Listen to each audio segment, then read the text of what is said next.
All right, everybody, we're going to be hopping into the Super VEGITO EZA over here on Global.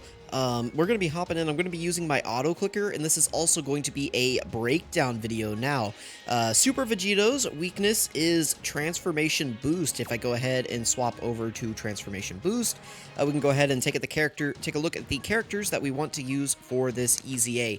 Now, it's kind of intended, right, that, you use Potara against Super Boo because, they fought each other, and then you use Transformation Boost against VEGITO, and so, like, they kind of work in tandem. Now, if you do Super Boo's EZA first, he is a Transformation Boost leader, and he's Extreme STR, so if you don't have either of the coolers, you can actually run Super Boo as your leader, and he'll probably be one of the best units that you can actually run in this EZA.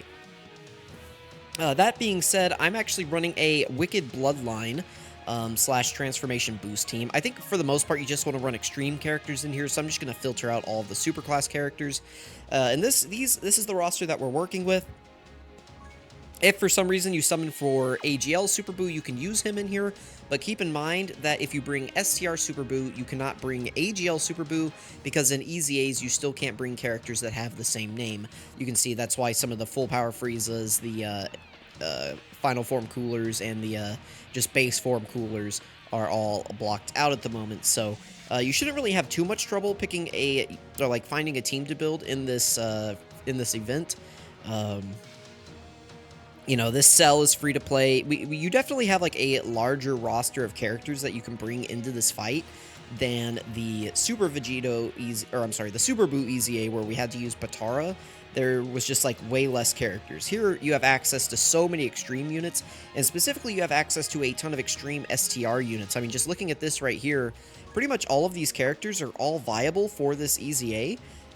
That we have on screen right here. I mean, maybe the only ones that I wouldn't bring is like Frost is probably in like this STR Boo right here, but even him is like, he's going to be okay because we're going up against a Majin Buu Saga enemy, and that's what he needs for his passive.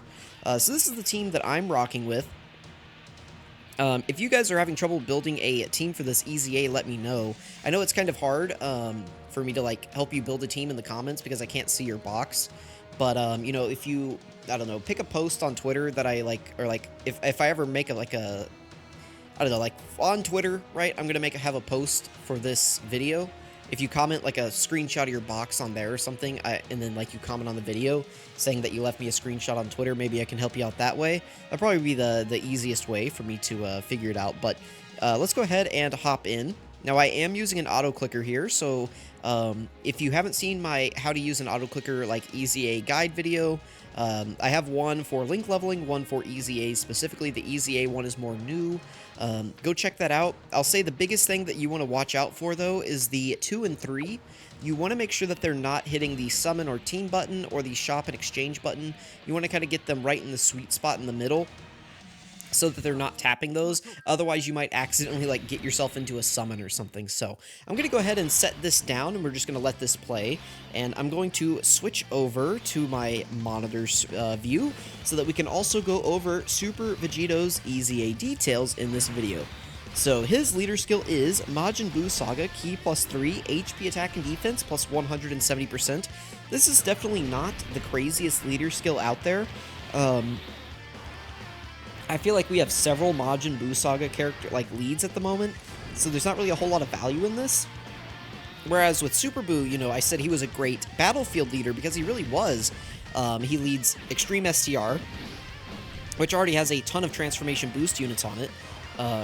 He leads Transformation Boost and Extreme STR, and there's a lot of overlap with that. So at the very least, he's like a very good leader for a lot of players for like battlefield. Whereas this Super VEGITO, I don't think you're ever going to be running this guy as a leader unless you just really need to run the Majin Buu Saga for something and you don't have another leader. And like this is the only guy that you have to lead that team.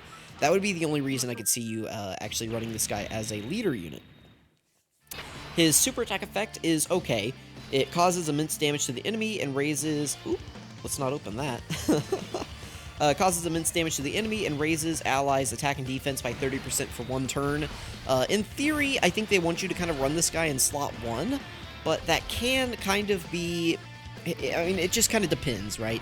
I've never been a huge fan of these VEGITO characters, both this guy and AGL Super VEGITO, other than, like, when AGL Super Vegito first released and he was like the best unit in the game. That was like the only time I've been a fan of these Vegito units, and we'll get into that down here in his passive skill. Even whenever AGL Super Vegito Easy 8 and people were really high on him then, I still wasn't super high on him, and it's the same reason I'm not really high on this guy either. So his passive skill down here, his damage received from normal attacks is reduced by 80% and he counters with tremendous power. This is what they were scared of with this character, and the reason why everything below this is just not super impressive. So they've basically made it so that this character can tank any normal in the game, alright? Like, you can put this guy in front of any normal, and this guy can tank it. Like, that's good. That has value. That will definitely, like, age decently well. That's one of the reasons why we were able to use AGL Super Vegito so long after his Easy A, is because even still now, with Red Zone, he's just now, like, barely taking damage, right? So, with this guy, it's going to be sort of the same situation. Now, he gets 150% defense at the start of turn. That's okay. It's not anything really crazy. He builds up attack with each attack received. Keep in mind, this is the only attack that he is getting in his passive. See if you see any other attack here. No, you don't. Okay, so he needs to get hit 6 times to build up his attack, and all he's getting is 120% attack. This guy does not hit hard at all. This guy hits like a feather. Like, I don't know what they were scared of whenever they made this guy. Like, I don't know if they just wanted to keep STR Super Vegito as, like, the counter king, because that guy does damage. That guy counters, and it just, like, blows the enemy away. This guy counters, and you're like, oh, did we do damage? Oh, it hit for, like, a 2015 normal attack? Oh, that's cool. Like, this guy does not do damage at all. He does have a medium chance of performing a crit built in, which is nice. You know, that does give him a nice base chance to crit. I'll tell you right now, I built mine full dodge because, like, he can already take normals. He's not doing any damage. An additional isn't going to give him any value other than, like, maybe occasionally it might help out your other allies. But I gave him full dodge because it's like, okay, we have this against normals. He's fine against normals. I need him to be able to survive super attacks, and he does not really have the juice to do that. So we have 150% defense here, and then his main buildup is right here. So key +1 up to 3, plus an additional defense plus 30% up to 90%, and chance of performing a critical hit plus 10% up to 30% each time this character receives an attack 3 times in battle. Each time this character receives attack 3 times in battle. So in order to build this up, you need to get hit 9 times. And every 3, instead of being like 10% per hit 9 times, they tried to make it like, oh, look, it's defense plus 30%. Like, it's like, okay, I only need to get hit 3 times. No, you need to get hit 3 times, 3 times. That's 9 times that you need to get hit in order to build all of this up. And you don't get it, like, you get it incrementally, but you don't get it, like, good incrementally. You get it, like, in chunks. So, I'm not a huge fan of this build-up. You guys already know that, like, getting hit 5 times is not super consistent, and you're asking me to get hit 9 times? Like, where am I going to do that? Like, where is this guy's role? And then even after he gets hit, like, all the 9 times, his defense isn't that crazy. If I go ahead and just pull up his, like, can I show a calculator on screen? Will this actually show up? Okay, it will. Right, here we go. So his defense is 12,291, right? We'll multiply by 5 for the leader skill. Let's assume we have him on a 200% leader. The reason it's 5 is because you add 200% plus 200%, that's 400%, and then to include the original number, you add 1, so that's why it's multiplied by 5. It's 4 plus 1, because 400% is times 4, right? And then we want to add that 12,291 because we're keeping the original value that's included, so we multiply by 5, we get the 61,455. His links down here. Let's go ahead and find the defense link. We've got prepared for battle. This will probably be the one that you have up the most. And the only other one that he has is Fused Fighter.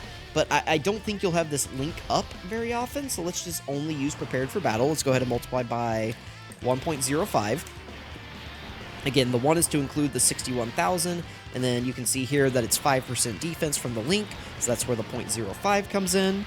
Alright, so that's what his defense will be before his passive kicks in. And then he gets 150% defense right here. So again, we're going to multiply by 2.5. Alright, and there's his start of turn defense. That's it. No, you're not reading that wrong. That is it. Dokkan also rounds down all decimals. Keep that in mind if you're ever doing calcs. So like this will be like slightly off, but this is no support his start of turn defense. And then he can build up a 90% multiplicative buff right here. So he multiplied by 1.9. That's his maxed out defense with no support. Unless I'm missing something. What am I missing? 12,291 times 5 times 2.5 times 1.05 times 1.9. Oh, sorry, the super attack effect. Whew, can't forget about that. There we go. There we go. That is his maxed out defense. Oh, you want to say you got an additional? Let's see, what is that? 306, 506? There we go. You guys think that's good? That's all he has against Big Boss super attacks, by the way. Like we don't really care. That's enough for normals. Like at the start of turn, that like 100k or whatever, that's enough for normals. What is this? What is the purpose of this? This isn't good enough for super attacks. The Metal Cooler Core hits for like 1.8 million or something like after he gets his effect in, or like 1.7 or something ridiculous. What? Broly hits for 1.2 million. And keep in mind, Broly hits for 1.2 million. And Vegito's class disadvantage, so actually he hits for 1.38 million. This is best case scenario after you take 9 hits and double super. What is the point? What's the point? I don't get it. Maybe somebody down in the comments explain to me the point. Because this guy's not doing damage. He's not tanking supers. Like, if this guy had a scouter, I would get it. I'd be like, all right, I get it. Like, hands up in the air. He doesn't do damage, but his role is to be on the team, show you where the super is, and then you just put him wherever it isn't, and then he's fine. Like, at that point, I get it. Like, I understand the design entirely. It makes sense. I'm like, all right, you didn't want to make him hit too hard because, like, he's just like a god defensively. Wow, my mind, like I'm doing the mind explosion thing, right? Like Jimmy Neutron brain blast. I get it, right? But as it sits, I don't really get this guy's passive. I don't really need him to go over any other things. Like he's on some decent teams that like Patara needs the help. He's on the 8th anniversary Boo Saga team, which is nice. They definitely, like, need more additions to their team, so I'll probably get some use out of this guy, but it's like, man, I just don't think I'm going to see myself using this guy a whole lot, especially because I'm definitely not using this guy in Battlefield. That's usually, like, some characters, I may not use them a whole lot normally, but I get some longevity out of them in Battlefield. I mean, he's got a good link set, at least. I mean, there's that. You know, this guy's coming up on an easy A. This guy's maybe coming up on an easy A, but, I mean, it's not like they're going to be saviors for this guy. This guy will age well. Like, I'm sure people will look at this, like, years from now and be like, oh, you said he was bad? It's like, well, yeah, at the time he is bad, like, because he doesn't have a role. At some point, we're going to have some other crazy power creep that was, like, Red Zone style, and nobody's going to be able to tank normals again, and this guy will be able to tank those normals. But until that time, this guy's just going to sit in your box and collect dust, probably, unless you just don't have better options. Like you can run him in Red Zone, because, again, he will take normals well. Like, you run this guy with a scouter on your team, and he's fine, right? But, until we really have that, I mean, this guy is just kind of like a big question mark, so... Let me know what you guys think about Super Vegito and STR Super Boo. Let me know if you had trouble grinding the easy A's or if they were easy peasy for you. Let me know if you used an auto clicker or not. And that's going to be all, and I'll catch you guys next time.